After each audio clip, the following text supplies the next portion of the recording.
بسم اللہ الرحمن الرحیم۔ السلام علیکم ورحمۃ اللہ وبرکاتہ۔ ناظرین، آج ہم ایک عورت کا واقعہ سنیں گے کہ جس کے بچے بہت چھوٹی عمر میں فوت ہو جاتے تھے۔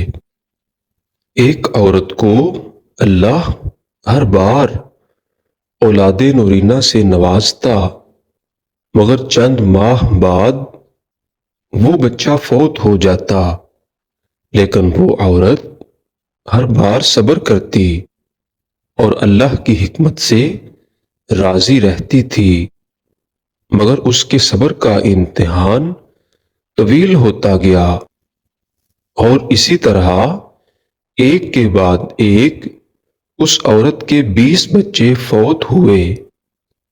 آخری بچے کے فوت ہونے پر اس کے صبر کا بندھن ٹوٹ گیا۔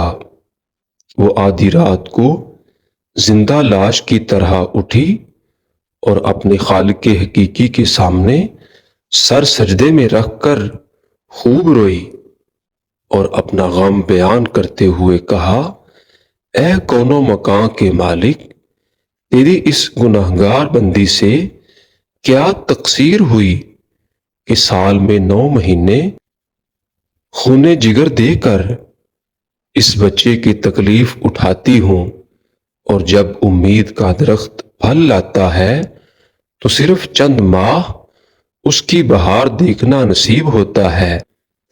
آئے دن میرا دل غم کے ہول کا شکار رہتا ہے کہ میرا بچہ پروان چڑھے گا بھی کہ نہیں۔ اے دکھی دلوں کے بید جاننے والے، مجھ بے نوا پر اپنا لطف و کرم فرما دے۔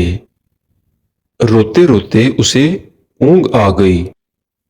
خواب میں ایک شگفتہ پر بہار باغ دیکھا جس میں وہ سیر کر رہی تھی کہ سونے چاندی کی اینٹوں سے بنا ایک محل نظر آیا جس کے اوپر اس عورت کا نام لکھا ہوا تھا۔ باغات اور تجلیات دیکھ کر وہ عورت خوشی سے بے خود ہو گئی۔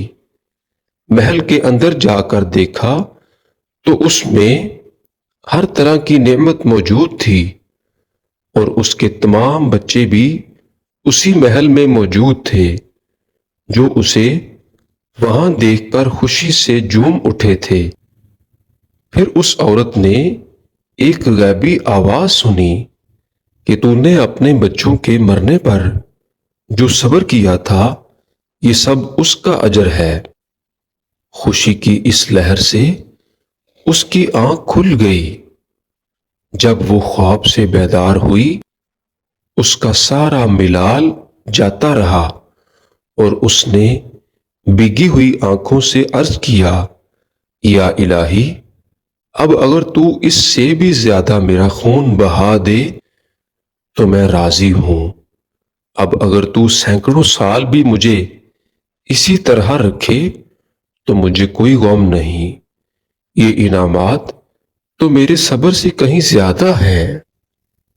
اس سبق آموز واقعے سے ہمیں سبق ملتا ہے، انسان کو ہر حال میں صبر کا دامن تھامے رکھنا چاہیے، کیونکہ یہی چیز انسان کو اللہ کے قریب کرتی ہے۔